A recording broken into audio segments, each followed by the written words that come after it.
Asalaamu calaykum. Magacaygu waa Cabdulla. Okay, halkan waa kanaalka dunida. Maanta muuqaalkeena waxa uu ku saabsan yahay falsafadda siyaasadda ee Spinoza. Wixii ka horreeyay kacaankii Faransiiska, Yurub iyo adduunka waxaa ka talin jiray maamulo siyaasi ah oo ku dhisan keligii talisinimo, kuwaas oo ahaa kuwo u dhexeeya boqorada diimaha amraga diinta. Sidaas daraaddeed, aqoon-yahamiintu waxay xil weyn iska saareen in falsafaddu meel u yeesho arrintaas, iyagoo xooga saaray maadada falsafadda siyaasiga ah ee political philosophy. Haddaba, Roch Spinoza waxa uu ka mid ahaa aqoon-yahankii arrintaasi kaalinta weyn ku lahaa.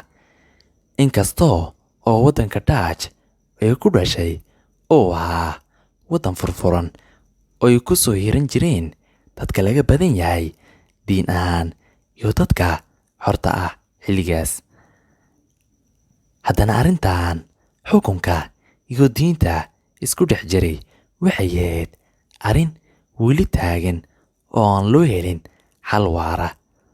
Spinoza inuu siyaasadda wax ka qoray waxa u dheereed inuu siyaasadda ku dhex jiray oo dhaqdhaqaaq siyaasi ah ka mid ahaa, sidii dhaqdhaqaaqii jamhuuriga ahaa ee uu hogaaminayay siyaasigii caanka ahaa John Dewey. Kadib markii uu qoray buuggiisii caanka ah Theological Political Treatise. Haddaba maxay tahay fikradda siyaasiga ah ee Spinoza? Spinoza wuxuu ka soo horjeeday xukunka keligii taliska ah oo ah kan boqorada ama diinta. Wuxuu qabay in la dhiso xukun dastuuri ah oo dimuqraadi ah, kaasoo aan ahayn mid ku sharciyeysan awoodda diinta iyo tan qofka keligiis ah. Maamulkaas oo ku yimid heshiis dhex mara bulshada ama heshiis bulsho, taasoo ah inay dadka ay doortaan dowladda ay rabaan. Dowladdaas oo ku dhisan waajibka iyo xaqa dadku ay leeyihiin. Wuxuu rumaysnaa in diinta iyo siyaasadda la kala saaro, balse diinta loo adeegsan karo markay timaado xeerarka madaniga ah. Wuxuuse ka soo horjeeday in dadka lagu kala saaro diinta ama dowladda u eexato diin gaar ah. Waxay lahayd Spinoza in dowladdu xaq dhoorto dadka laga badan yahay iyo in xorriyadda fikirka, diinta iyo siyaasaddu yihiin arrimo aasaas u ah dowladda dimuqraadiga.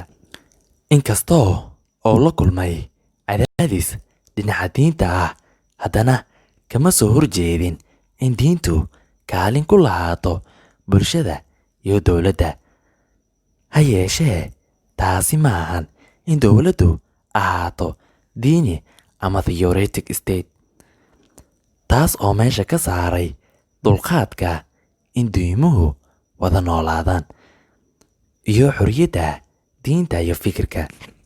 Mabaadi'da kala saaridda diinta iyo sinaanta muwaadiniinta oo ku siman waajibka iyo xaqa waa mid dhextaal u ah muuqaalada dowladda casriga ee modern state.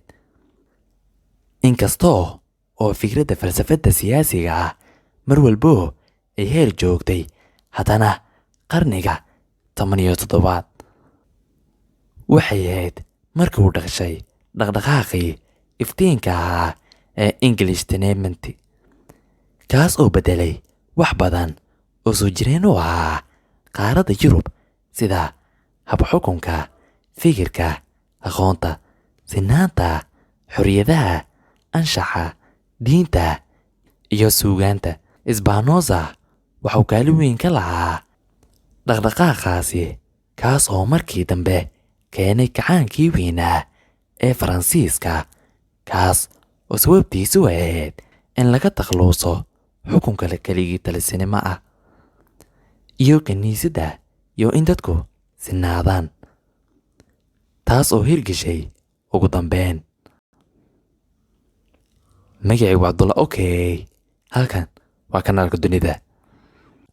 Intaanan idinka sii tegin aydan xasuusiyo hal mid, oo waxaan furay page lagu magacaabo Cabdulla. Okay, pagekaas waxaan rajaynayaa asxaabta inaad ku soo biirtaan hadduu Alla idmo. Assalaamu calaykum.